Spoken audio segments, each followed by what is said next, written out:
Sa mga bago pa lang kapag kalas ng ganitong rouser or magpapalit ng lining nito, itong sa may clutch housing na to, baligtad ang thread nito ha. Huwag din yung kusay ang pakalas nito baligtad sa ordinaryong tornilyo. Dito kasi marami nagkakamali kasi ito baligtad ang thread. Yan, baka akala nyo pakalas yung ginagawa nyo, kapag ito kakalasin nyo pahigpit pa pala. Yan, dyan lagi nagkakagulo yan eh. At saka ito, pinalitan ko na rin to ng black na bago kasi umuusok na. Napakatagal na ng motor na to. Yan o, katagalan. Yung kanyang regulator ay ayan, hindi to nagagalaw pa. Napakatibay na regulator ng ganitong motor. Yan o. Tsaka kapag kakalas kayo nito, gamitin yung gasket nito sa head dito, genuine yan.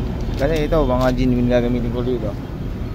Hindi naman tong mahal ang piyesa nito. Ito puro genuine, pati mga oil seal natin lahat genuine yan.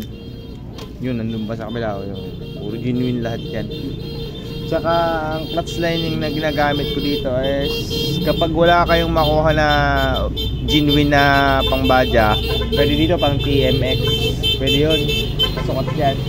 Ito yun, binabad ko muna siya sa langis bago ko siya buuin. At saka ito, diba sa vlog ko dati ay pinakita ko ito, may tama na yung kanyang clutch basket. Ito po pwedeng pinakamaganda ito, palitan na lang ito ng bagong clutch basket, pero pwede naman siyang remedyohan, kikikilin lang yon yung part na yan para kuminis, para smooth ang shifting.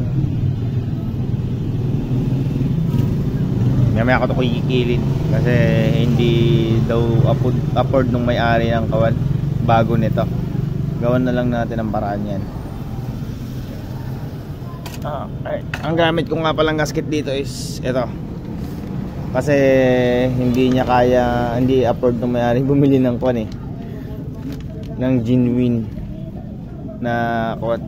Masyadong malaki na daw ang kwan, magagastos. Pero ito magandang quality niya, Apple gasket yan. Maganda siya, parang original na rin siya, parang genuine. Ayan, naka-timing na yan, kinabit ko na yung black. Tapos pinalitan ko siya ng valve seal, genuine din nilagay ko. Ito pala, ito, diba ito ay pang Rouser 135. Pero kung halimbawa wala kayong makuha na Rouser 135, pwede dito ang City 150. Parehas din siya, pasok din yan dyan. Kaso mas malaki ng konti yung kanyang bore. At ito isa pa, huwag kayong gagamit ng aftermarket na filter. Ayan, sobrang tigas kasi ng spring ng aftermarket na filter. Ayan o, ganyan ang nangyayari, dudurog. Ayan o, durog o, naiiwan na. Ayan, ganyan ang mangyayari kapag aftermarket ang filter. No, naiiwan na siya sa loob o. Ayan. Ayun, naiwanan na dyan sa loob. Ayan, babagong change shield daw niya to eh.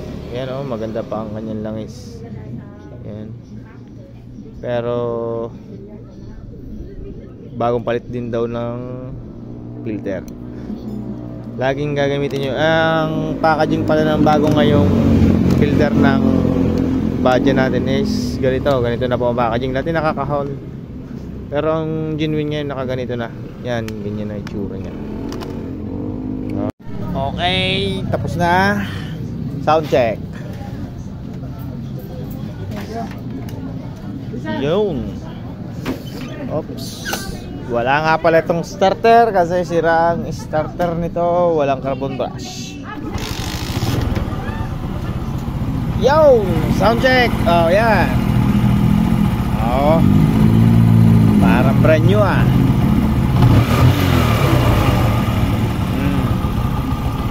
Yan, palitan ko din pala ito ng oil seal dito, tsaka dun sa kabila. Pati mga oil seal, wala na yan tagas. Pati o-ring dito, palit din yan. Oh, yan, oh. Sound check.